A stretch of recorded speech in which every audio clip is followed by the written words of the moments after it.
C5 app download ചെയ്യൂ. കാണൂ മുഴുവൻ എപ്പിസോഡുകളും സൗജന്യമായി.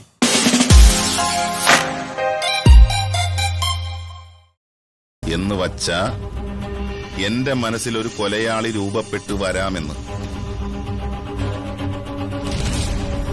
നമ്മൾ ഒരാളെ കൊല്ലും. അങ്ങനെ എന്റെ മനസ്സ് പറയുന്നു.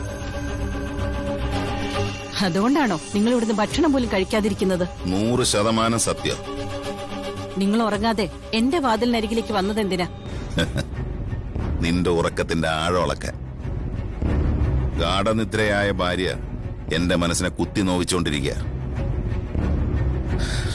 എന്റെ മനസ്സ് ഏത് വഴിക്കാണോ സഞ്ചരിച്ചത്, ആ സ്വപ്നമാണ് നീ ഇപ്പൊ കണ്ടത്. എടിക്കണ്ട. എന്തായാലും കൊല്ലുമ്പോ ഒറ്റയടിക്ക് കൊല്ലില്ല. ഇഞ്ചിഞ്ചായി വേദന അറിയിപ്പിച്ചിട്ട് ഞാൻ കൊല്ലൂ.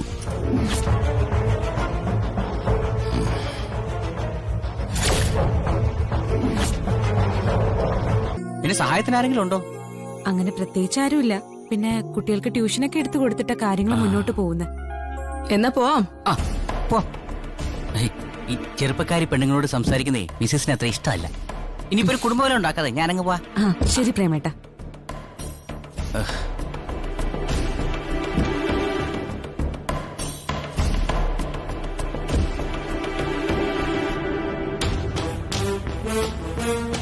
പോകാന്ന് പറഞ്ഞിട്ട് പോകാൻ മനസ്സ് വരുന്നില്ലല്ലേ? വീണ്ടും അവളോട് സംസാരിച്ചോണ്ട് നിക്കുന്ന കണ്ടല്ലോ. എന്റെ ഹേമേ, അതൊരു പാവം കൊച്ചാ. ഈ പരുവം മുതൽ ഞാനെ കാണാൻ തുടങ്ങിയതാ. ആ പരുവത്തിലല്ല അവളിപ്പോ. അത്യാവശ്യത്തിന് കാണാനൊക്കെ കൊള്ളാം.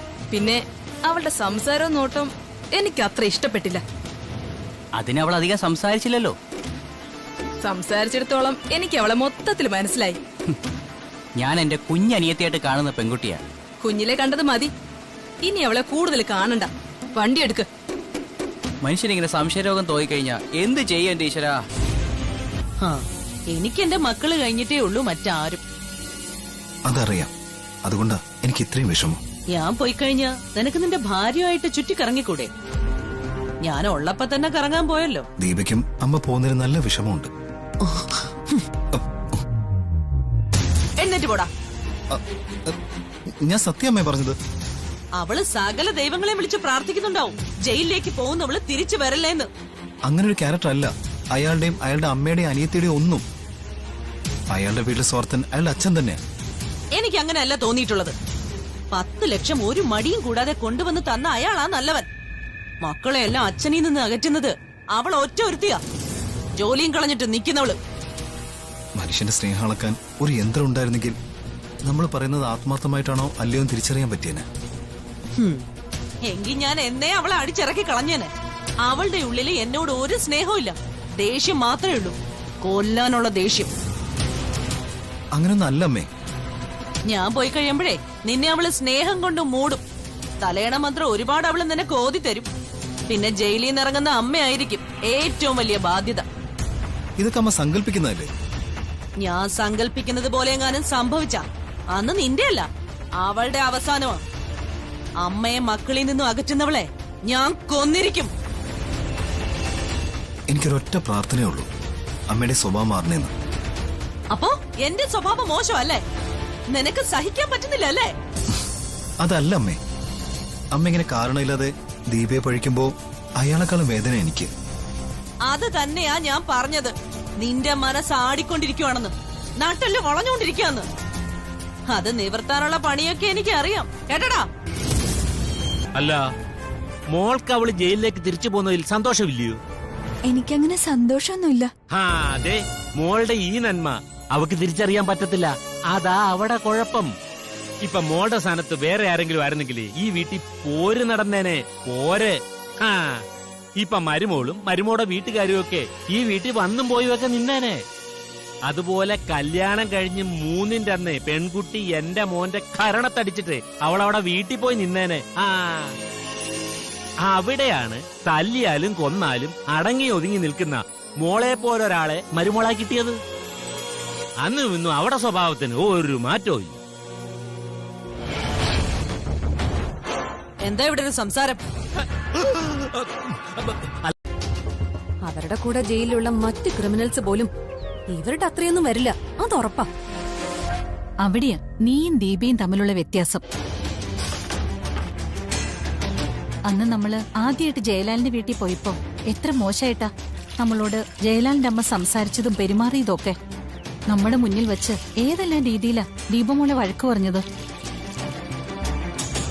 എന്നിട്ട് നിന്റെ ചേച്ചിക്ക് അവളുടെ അമ്മായിമ്മ ജയിലിൽ പോകുന്നതിൽ നല്ല സങ്കടമുണ്ട്. ശരിക്കും പറഞ്ഞ ജയലാലിന്റെ വേദനയ്ക്കൊപ്പം നിൽക്കുക ദീപേ. ചേച്ചിക്ക് അവിടെ ശ്വാസമുട്ടലാണെന്ന് മനസ്സിലാക്കിയിട്ടാ അന്നൊരു ദിവസം രാത്രി ലാലേട്ടൻ ചേച്ചിയും കൊണ്ട് പുറത്തു പോയത്. അതും അവിടുത്തെ അമ്മ ഉറങ്ങിയ സമയത്ത്. എന്നിട്ട് അവസാനം തിരിച്ചു വന്നപ്പോഴോ അമ്മായിയമ്മയുടെ 5 വിരലും മരുമോളുടെ കരണത്തായിരുന്നില്ലേ. അതിനുശേഷം ചേച്ചിക്ക് ഇങ്ങോട്ട് പോലും വരാൻ കഴിഞ്ഞില്ല, എവിടേക്കും വിരുന്നിനും പോയിട്ടില്ല. അവര് ജയിലിൽ കിടക്കുന്നതുകൊണ്ട് മരുമോളെയും ജയിലിലാക്കുമായിരുന്നു ഇത്രയും ദിവസം. നാളെ മുതലാ അതിന്നൊരു മോചനം കിട്ടാൻ പോന്നെ. ആ സമയത്ത് എനിക്ക് സന്തോഷിക്കാനല്ലാതെ ലാലേട്ടന്റെ വേദനയ്ക്കൊപ്പം നിൽക്കാനൊന്നും എന്നെ കൊണ്ട് പറ്റില്ല. എല്ലാവരും അമ്മയാവും, അമ്മായി അമ്മയും ആവും എന്ന് വെച്ച് മക്കളെയും മരുമക്കളെയും ഒക്കെ അവരുടെ കാൽ ചൂട്ടി നിർത്തണമെന്ന് വാശി പിടിക്കുന്നത് തെറ്റാ. ഇതെല്ലാം അറിഞ്ഞു വെച്ചോണ്ടല്ലേ മോളെ ദീപയെ ജയലാലിന് കൊടുത്തത്. അത് ചേച്ചിക്കൊരു തകർച്ചയുണ്ടായിരുന്നതുകൊണ്ട്. അല്ലെങ്കിൽ അങ്ങനെ ഒരു വീട്ടിലേക്ക് ചേച്ചി പറഞ്ഞു വിടും. അതേപ്പറ്റി ഞാനൊരു ദിവസം ദീപമോളോട് ചോദിച്ചു. അപ്പോ അവള് പറഞ്ഞ മറുപടി ഇങ്ങനെയല്ല. അമ്മായിയമ്മ എത്ര പ്രശ്നക്കാരിയാണെങ്കിലും ജയലാലിനെ പോലൊരാളെ മോൾ വിട്ടുകളയില്ലെന്ന തുറന്നു പറഞ്ഞത്. ഞങ്ങൾ അമ്മമാര് എത്ര കാലം ഉണ്ടാവാനും മോളെ. അത് കഴിഞ്ഞ പിന്നെ നിങ്ങളുടെ ഭർത്താക്കന്മാർക്കൊപ്പമല്ലേ ജീവിക്കേണ്ടത്. അങ്ങനെയുള്ളപ്പോ അവരുടെ സ്വഭാവത്തിന് നമ്മൾ മുൻഗണന കൊടുക്കേണ്ടത്. എന്തൊക്കെ പറഞ്ഞാലും ശരി, കല്യാണം കഴിഞ്ഞ ശേഷം എന്റെ ചേച്ചി മനസ്സ് തുറന്ന് ചിരിക്കാൻ പോകുന്നത് നാളെ മുതലാ. അമ്മയില്ലാത്ത ഈ വീട് ഞങ്ങൾക്ക് മരണ വീടാ. എന്നാ അമ്മ പടികടന്നു പോകുന്നതാ ലാലേട്ടന്റെ വീട്ടിന്റെ ഐശ്വര്യം എന്ന് നീ പറഞ്ഞാ മതിയോ? ഞാൻ മാത്രമല്ല, ലാലേട്ടന്റെ അച്ഛൻ പോലും അത് സമ്മതിക്കും. അല്ല, ഇങ്ങനെ കണ്ണി ചോരയില്ലാതെ ഓരോന്ന് പറയുന്നല്ലോ എന്ന് ആലോചിച്ചതാ. അമ്മ പോവാണോ അമ്മേ? അല്ലാതെ നിവൃത്തിയില്ലല്ലോ മോളെ. മോള് വിഷമിക്കണ്ട, ഞാൻ മിക്കവാറും ഉടനെ പുറത്തു വരും സ്ഥിരമായിട്ട്.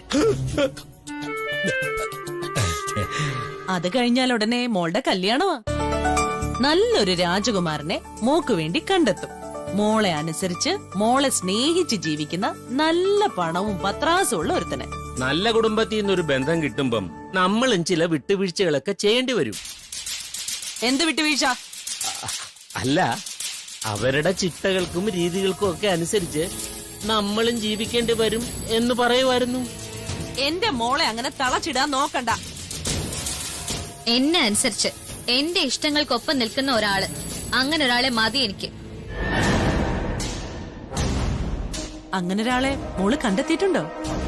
അങ്ങനെ ഒരാളെ കണ്ടെത്താൻ ഇതുവരെയും പറ്റിയിട്ടില്ല. എന്റെ കൂടെ വന്ന് അടിച്ചിട്ട് അവിടെ കിടന്നെന്തെങ്കിലും പറഞ്ഞാലുണ്ടല്ലോ, ഈ കുപ്പിയെടുത്ത് എന്റെ തലമണ്ടി അടിച്ചാൻ പൊട്ടിക്കും കേട്ടോടാ.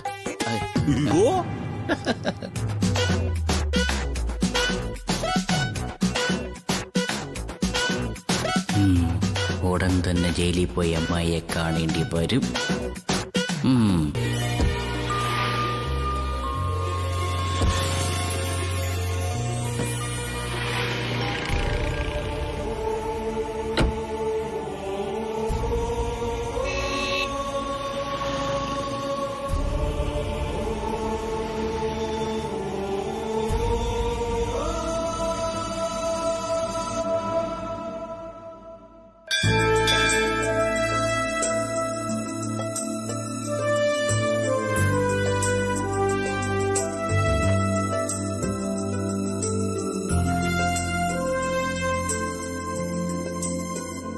എന്നെ ജയിലിലാക്കിയ ഒരുത്തി അവളുടെ അമ്മയും നരകയാതന അനുഭവിക്കണേ ഭഗവാനെ.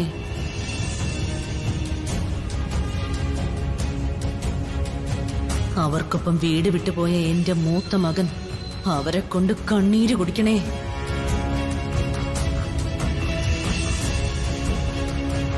അമ്മ ജയിലിലേക്ക് പോകുന്നത് നിങ്ങൾ 2 മക്കൾക്കും വേദനയാണെന്നറിയാം. അതുകൊണ്ട് നിങ്ങൾ അപ്പീലിന് പൊയ്ക്കോ. അതിന് പിന്നാലെയൊന്നും ഞാൻ വരാൻ പോകുന്നില്ല.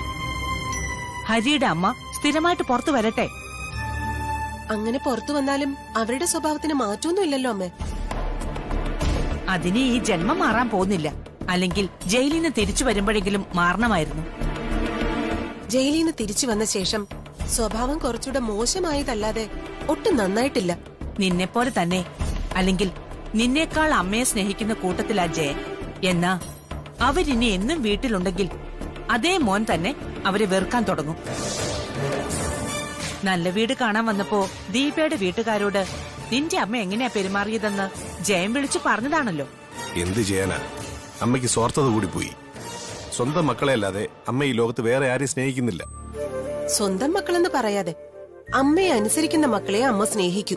അതിനപ്പുറം ആരോടും സ്നേഹവും ഇല്ല, സിമ്പതിയുമില്ല. ഹരി, നീയും ജയനും കൂടി രാഗിണി പുറത്തിറങ്ങിക്കഴിഞ്ഞാ അവരൊരു നല്ല ഡോക്ടറെ കാണിച്ചേ പറ്റൂ. അതെങ്ങാനും അമ്മയോട് പറയാൻ പറ്റുമോ? ഒരു ഡോക്ടറുടെ അടുത്തേക്ക് കൊണ്ടുപോയാൽ അങ്ങേരെ വായി വരുന്നതൊക്കെ വിളിച്ചു പറഞ്ഞിട്ട് തിരിച്ചു പോരും. അതിനപ്പുറം ഒന്നും ഉണ്ടാവാൻ പോകുന്നില്ല.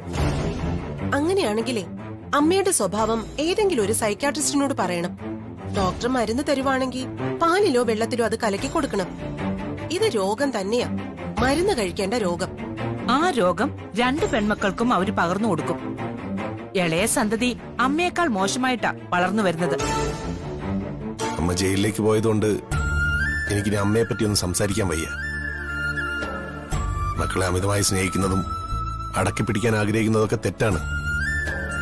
എന്നാൽ അങ്ങനെ ചെയ്യുന്നൊരമ്മയെ ഈ ലോകത്ത് ഒരു മക്കൾക്കും വെറുക്കാനും പറ്റത്തില്ല. എന്റെയും ജയിന്റെയൊക്കെ അവസ്ഥ അതാണിപ്പോ.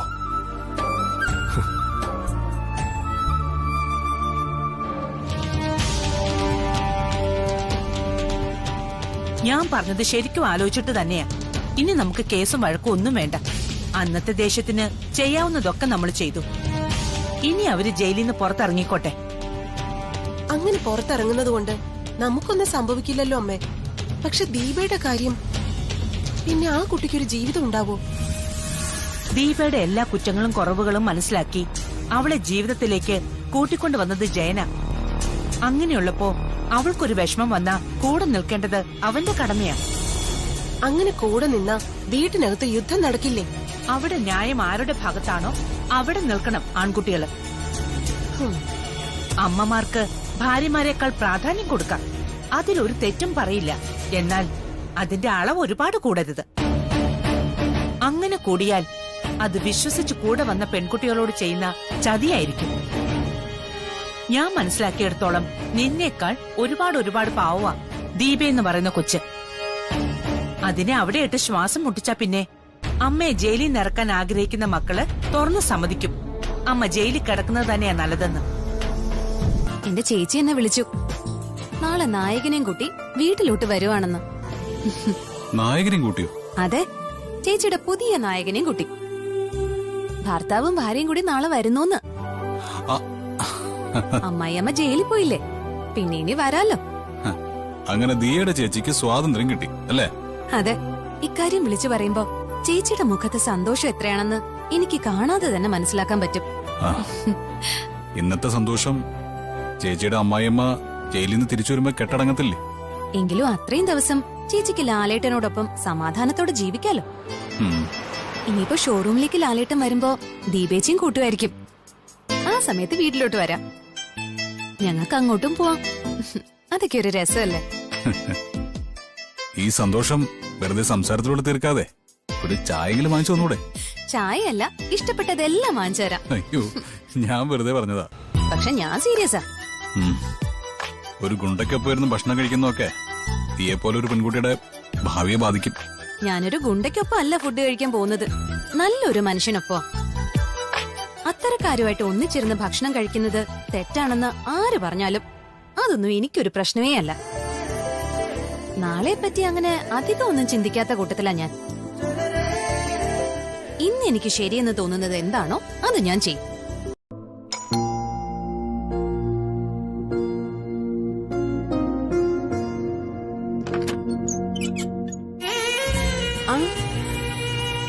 നീയായിരുന്നോ?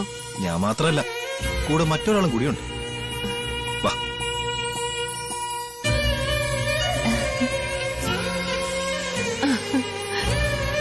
ദീപേ, കല്യാണ ഫോട്ടോ കണ്ടു. പക്ഷെ കല്യാണ പെണ്ണിനെ ഇതുവരെ കാണാൻ പറ്റിയില്ല. വാ മോളെ. വാ.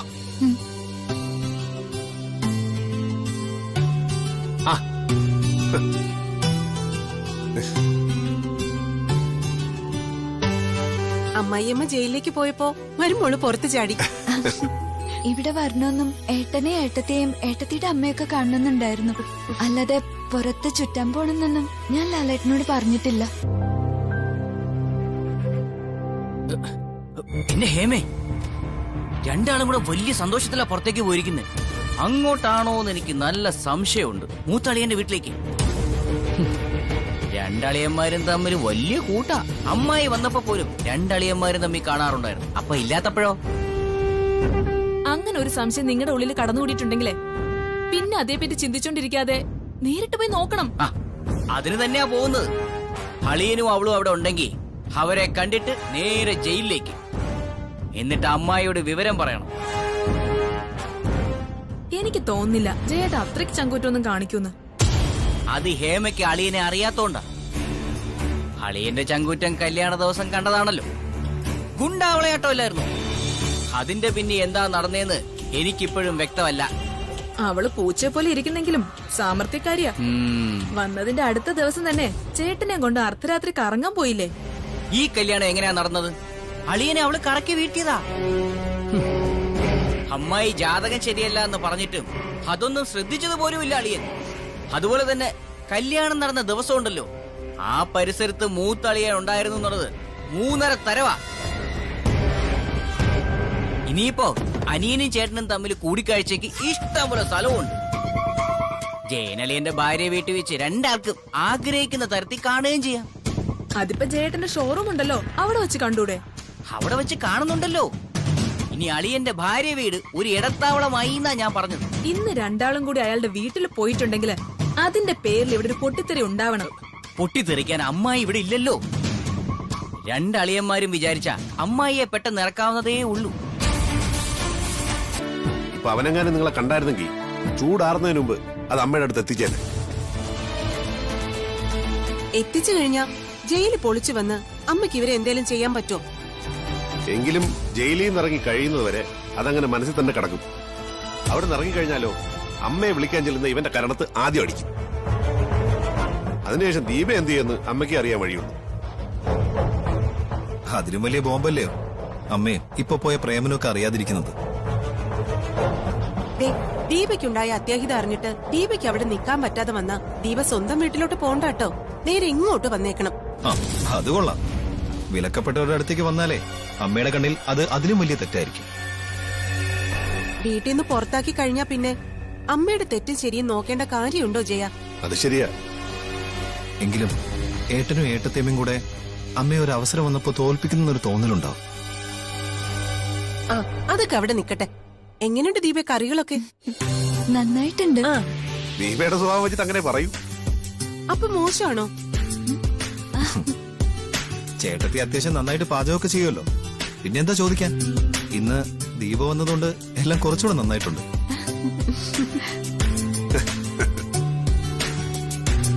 ആരെന്ത് പാചകം ചെയ്താലും ശരി, അച്ഛന്റെ പാചകത്തെ വെല്ലാൻ നിങ്ങൾ പെണ്ണുങ്ങൾക്കൊന്നും പറ്റില്ല. അത് ശരിയാ. അച്ഛൻ മിലിറ്ററിയിൽ നിന്ന് പിരിഞ്ഞു വന്നതിന് ശേഷം ഞങ്ങൾ മക്കളെല്ലാം ഇതുപോലെയാ ആസ്വദിച്ചിരുന്ന ആഹാരം കഴിക്കുന്നത്. ഞങ്ങൾ കറികളൊക്കെ നന്നായെന്ന് പറയുമ്പോ അച്ഛന് ഭയങ്കര സന്തോഷമാ. എങ്കിലും എനിക്ക് ഇവനൊക്കെ ഉള്ളിന്റെ ഉള്ളിലൊരു കുത്തലുണ്ട്. അച്ഛൻ വീട്ടിലെ പാചകക്കാരനായും ഒരു ജോലിക്കാരനായും ഒതുങ്ങിപ്പോയതിൽ. അത് അച്ഛന്റെ കഴിവുകേട് അല്ല ദീപേ? എന്ത് കഴിവുകേടെന്നാ ഏട്ടത്തി പറയുന്നേ? അച്ഛനൊന്ന് ബോൾഡായാൽ അവിടെ തീരും അവര് തമ്മിലുള്ള ഒന്നിച്ചുള്ള ജീവിതം. ഇവനുമായിട്ട് മോള് വഴക്കുണ്ടാക്കിയിരുന്നോ? ഒരിക്കൽ ഞാൻ ഇവിടെ വന്ന് അമ്മയോടും ചേച്ചിയോടും പറഞ്ഞിരുന്നില്ലേ, ഒരു ഷോപ്പിംഗ് കോംപ്ലക്സിൽ നിന്ന് ഇറങ്ങി വരുമ്പോ ഇവൻ എന്നെ മുട്ടി ഉരുമ്മി പോയെന്ന്. അന്ന് കവളത്തൊന്ന് കൊടുക്കാനായിട്ട് കൈ പൊക്കിയതാ. അവൻ എന്റെ കയ്യിൽ കടന്നു പിടിച്ചതുകൊണ്ട് അന്ന് തല്ലുകൊണ്ടില്ല. എന്തായാലും അവൻ നിസ്സാരക്കാരനല്ല.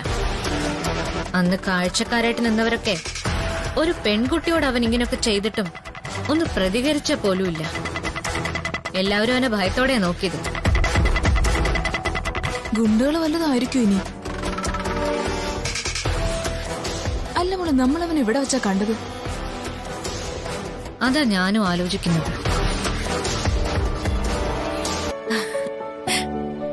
രചന മോളോ? ഇന്ന് വൈഫില്ലേ? ഇല്ല, അവളെ കൂട്ടിയില്ല. അന്ന് അവളുള്ളോണ്ടാ കൂടുതലൊന്നും സംസാരിക്കാൻ പറ്റാത്ത.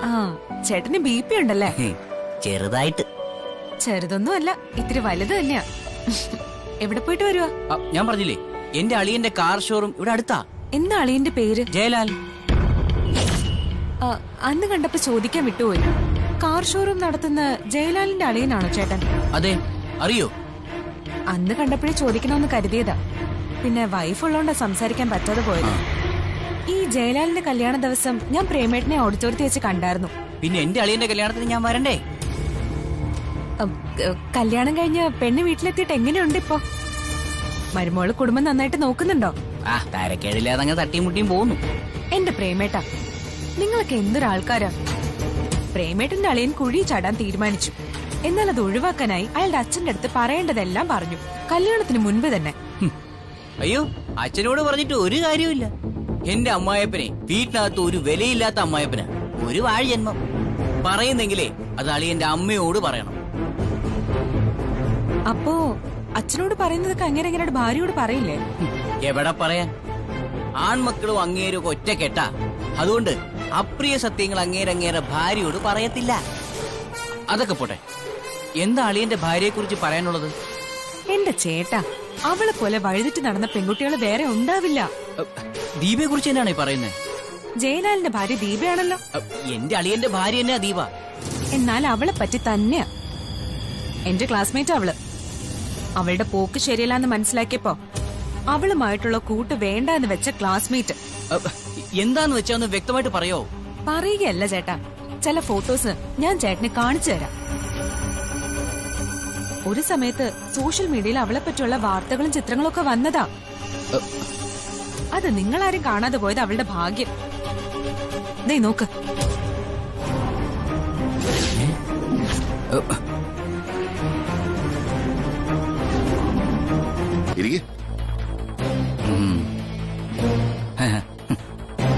എന്താ ഒരു മുന്നറിയിപ്പില്ലാതെ? നീ എന്തിനാ ഇങ്ങോട്ട് വന്നത്? വെറുതെ എല്ലാവരെയും ഒന്ന് കണ്ടിട്ട് പോവാന്ന് കരുതി വന്നതാ.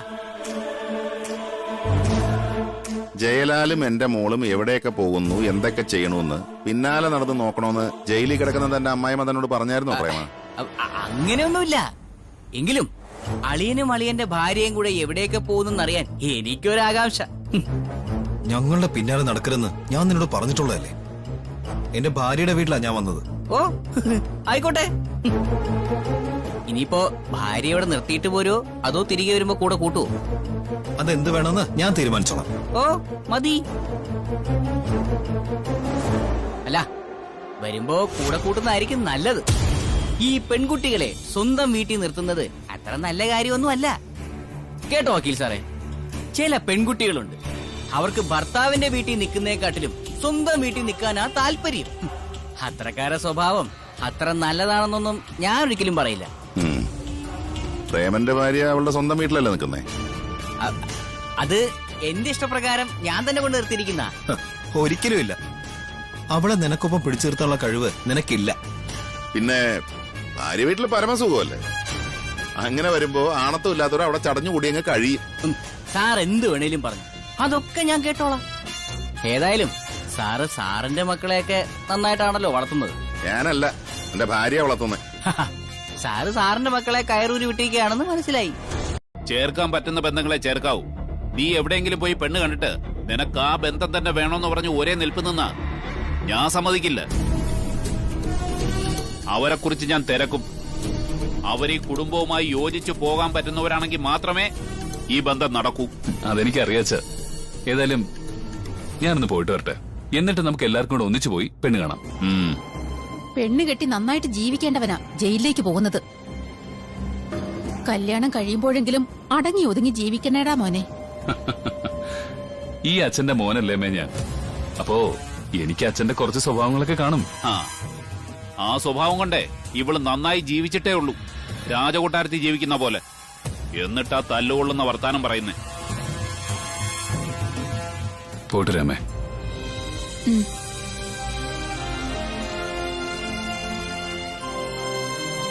എന്നാ പിന്നെ ഞാൻ പോയിട്ട് വരാ. ഞാൻ പറഞ്ഞല്ലോ, അധിക ദിവസമൊന്നും നിനക്കവിടെ കിടക്കേണ്ടി വരില്ല. ഉടനെ നീ പുറത്തിറങ്ങും.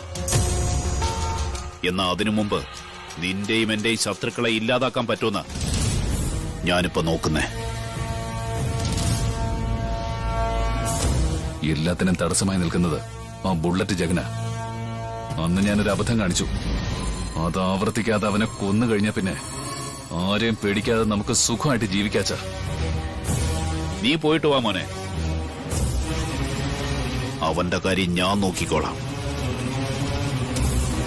ആ, പോയിട്ട് വാ.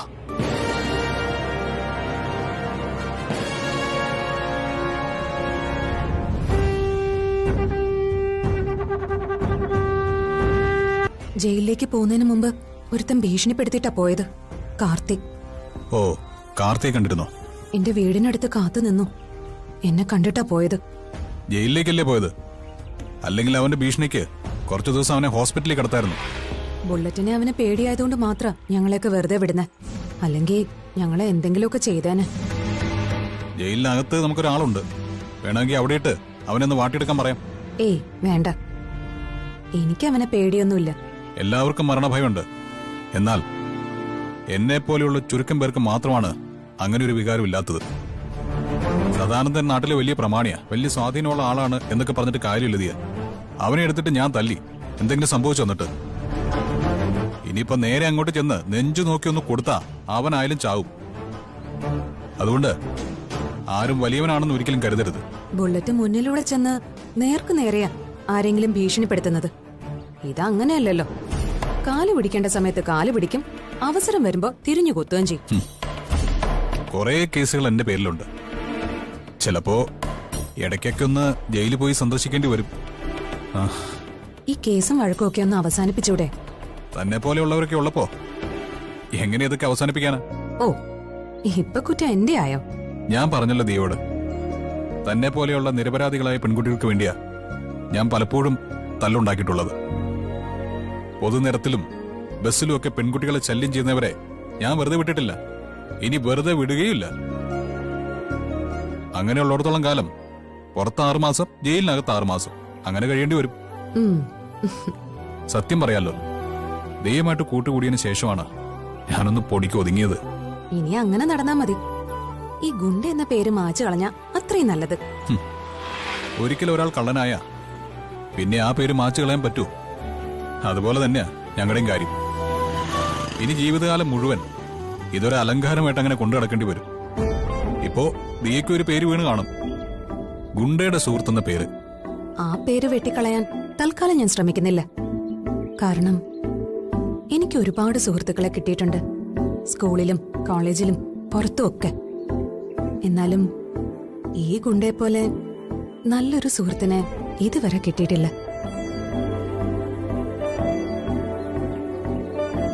സ്വന്തം ജീവൻ പണയം വെച്ചും കൂടെ നിൽക്കുന്നവരെ രക്ഷിക്കുന്നവരാ യഥാർത്ഥ കൂട്ടുകാര്.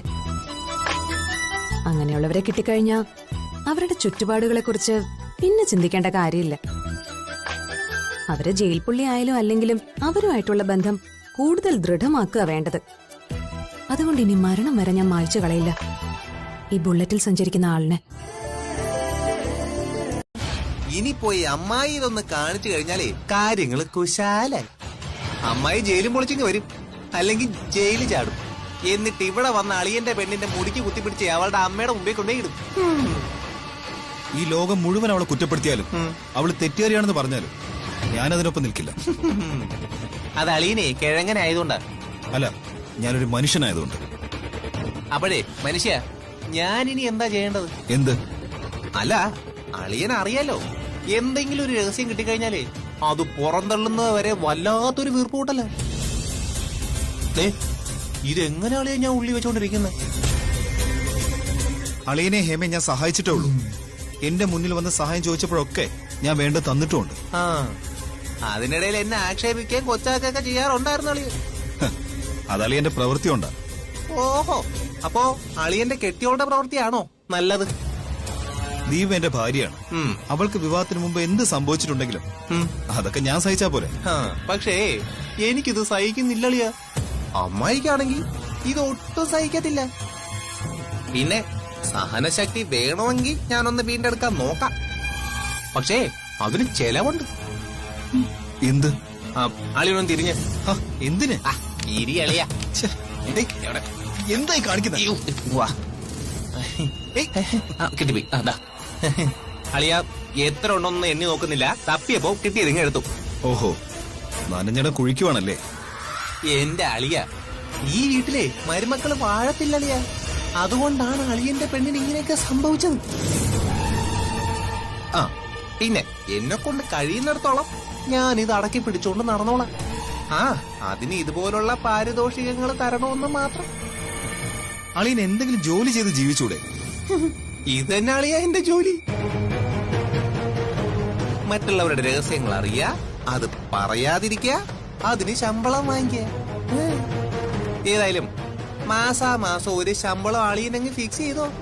ഒരു 10,000-30,000 ഒക്കെ മതി. അതൊക്കെ അളിയന് നിസ്സാരമില്ല അളിയെ. ഒരു പാവപ്പെട്ട പെൺകുട്ടിയുടെ ജീവിതമാണ്, അത് തകർക്കരുത്. അളിയൻ എന്തോന്ന് അളിയായി പറയുന്നേ? അളിയൻ ഒരു പാവമല്ലേ, ഒരു മാന്യനല്ലേ? അളിയന്റെ ജീവിതം തകർന്നില്ലേ? എന്റെ ജീവിതം തകർന്നെന്ന് അളിയനോട് ആരാ പറഞ്ഞത്? ഇതൊക്കെ അറിഞ്ഞു വെച്ചിട്ടാണ് ഞാൻ ദീപയെ വിവാഹം കഴിച്ചത്. അതാണ് എന്റെ ചോദ്യം. ഇതൊക്കെ അറിഞ്ഞു വെച്ചിട്ട് എന്തിന് വിവാഹം കഴിച്ചു? ആരോട് ചോദിച്ചിട്ട് കഴിച്ചു? മോനും മരുമോളും കൂടി ഉലകം ചുറ്റുന്നുണ്ട്. ഇടയ്ക്കും മുറയ്ക്കുമൊക്കെ അവള് ജയലാലിനെ വിളിച്ചോണ്ട് അവളുടെ വീട്ടിലേക്കും പോകുന്നുണ്ട്. ഞാൻ അവിടുന്ന് ഇറങ്ങിക്കഴിഞ്ഞാ അതൊക്കെ ഉണ്ടാവുമെന്ന് എനിക്ക് ഉറപ്പായിരുന്നു. അതല്ലാതെ അവളുടെ ഭരണമൊന്നും അവിടെ ഇല്ലല്ലോ. ഭരണമൊന്നും ഇതുവരെ ഇല്ല. എങ്കിലും അളിയൻ കൂട്ടിക്കൊണ്ടുവന്ന പെണ്ണ് നമ്മുടെ കുടുംബത്തിന് പറ്റിയതാണോന്ന് എനിക്കൊരു സംശയമുണ്ട്. നീ എന്താ അങ്ങനെ പറഞ്ഞത്? അല്ല, അവൾക്ക് ഈ ആണുങ്ങളെ കാണുമ്പോ ചെറിയൊരു പുഞ്ചിരി ശൃംഗാരവും ഒക്കെ ഉണ്ട്. നീ എന്തിനാ അതൊക്കെ നോക്കാൻ പോകുന്നത്? അയ്യോ, ഞാൻ നോക്കിയതല്ല. അവള് പലപ്പോഴും എന്റെ അടുത്ത് കാരണം ഇല്ലാതെ വരുന്നുണ്ട്. ജയലാലിനേക്കാൾ യോഗ്യനല്ലല്ലോ നീ. പിന്നെ നിന്റെ അടുത്തേക്ക് വരേണ്ട കാര്യം എന്തുവാ? എന്റെ അമ്മായി, എത്ര യോഗ്യതയുള്ള ആണുങ്ങളായാലും ചില പെൺകുട്ടികൾക്ക് കല്യാണമൊക്കെ കഴിഞ്ഞു കഴിയുമ്പോ ഭർത്താവ് അത്ര പോരാന്നൊക്കെ തോന്നും. നീ കഥകൾ ഉണ്ടാക്കാൻ മിടുക്കനാ എന്ന് കരുതി വെറുതെ ഓരോന്ന് പറയരുത്. മരുമക്കളെ ഞാൻ മര്യാദ പഠിപ്പിക്കാറുണ്ട്. എന്ന് വെച്ച് അവരഴിഞ്ഞാട്ടക്കാരികളാണെന്ന് ഞാൻ മനഃപൂർവ്വം ചിത്രീകരിക്കാറൊന്നുമില്ല. നിനക്ക് പെൺകുട്ടികളെ കാണുമ്പോ ഇത്തിരി കുഴപ്പമാണെന്ന് ഹേമ എന്നോട് പറഞ്ഞിട്ടുണ്ട്. എന്റെ അമ്മായി, ഞാൻ ഏത് നേരവും എന്റെ ഭാര്യയെ അമ്മയുടെ മോളെ പറ്റിച്ചേർന്ന് നടക്കുക. അതുകൊണ്ട് അവൾ എന്നെ സംശയിക്കേണ്ട ഒരു കാര്യവും ഇല്ല. ഏതായാലും ഹേമയും ചാരുവും ഇതേ അഭിപ്രായം തന്നെ പറയട്ടെ. പറയട്ടെ. അപ്പൊ നീ പറഞ്ഞത് ശരിയാണെന്ന് ഞാൻ വിശ്വസിക്കാം. അവര് വരുമ്പോ ചോദിച്ചു നോക്ക്, അളിയൻ അവളെയും കൊണ്ട് പുറത്തൊക്കെ ചുറ്റുവാണോന്ന്. മൂത്ത അളിയന്റെ അടുത്ത് വരെ അവര് പോയി. സത്യമാണോ നീ പറഞ്ഞത്? എന്റെ അമ്മായി വീട്ടിലുള്ളപ്പോ പോലും അളിയൻ ചേട്ടൻ ഹരിലാലിന്റെ വീട്ടിൽ പോയില്ലേ? അമ്മാവൻ കൈയോടെ ചെന്ന് അളിയനെ പിടിച്ചില്ലേ? അപ്പൊ പിന്നെ അമ്മായി ഇല്ലാത്തപ്പോ അളിയൻ പോയില്ലേ? അവിടെ വെച്ച് നീ അവരെ കണ്ടോ എന്ന് ചോദിച്ചാ, വീട്ടിൽ നിന്ന് പുറത്തിറങ്ങിയ ദിവസം ഞാൻ മൂത്തളിയന്റെ വീട്ടിൽ പോയിരുന്നു. അന്ന് എന്നെ അളിയനും അളിയന്റെ ഭാര്യയും കൂടി അവിടെ നിന്ന് ഓടിച്ചു വിടുമായിരുന്നു. ഡൗൺലോഡ് ചെയ്യൂ C5 ആപ്പ്. കാണൂ എല്ലാ എപ്പിസോഡുകളും സൗജന്യമായി.